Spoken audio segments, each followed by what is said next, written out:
વાત ભુજની કરીએ, જ્યાં જીકે જનરલ હોસ્પિટલમાં સરકારી નાણાંની ઉચાપત થઈ હોવાનો ખુલાસો થયો। હોસ્પિટલના હેડ ક્લાર્ક અને તેના સાથીદારે ભેગા મળી બેંક ખાતામાંથી અંદાજે 1,76,00,000 રૂપિયા સરકારી રકમ બારોબાર હડપી લીધી હોવાની ઘટના સામે આવી છે। વહીવટી ઓડિટ દરમિયાન આ સમગ્ર આર્થિક કૌભાંડ પ્રકાશમાં આવ્યું। વધુ અપડેટ સાથે સંવાદદાતા અલ્પેશ ગોસ્વામી અમારી સાથે જોડાઈ ગયા છે। અલ્પેશ, ભુજની જાણીતી હોસ્પિટલમાં ઉચાપતની ઘટના સામે આવી, કઈ દિશામાં તપાસ? ભુજની જીકે જનરલ અને મેન્ટલ હોસ્પિટલમાં કરોડો રૂપિયાની નાણાકીય ઉચાપત થઈ હોવાનું સામે આવ્યું છે। આ મામલે હેડ ક્લાર્કે બેંકના ખાતામાંથી 1.74 કરોડ રૂપિયા છે તેની ઉચાપત કરી છે।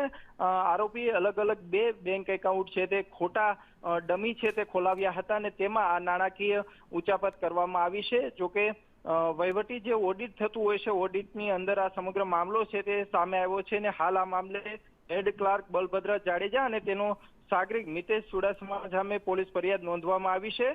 સમગ્ર મામલે ભુજ બી ડિવિઝન પોલીસે હાલ ગુનો નોંધીને આરોપીને પકડવા માટેના ચક્રો ગતિમાન કર્યા છે।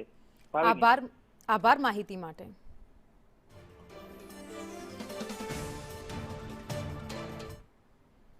અને આગળ વાત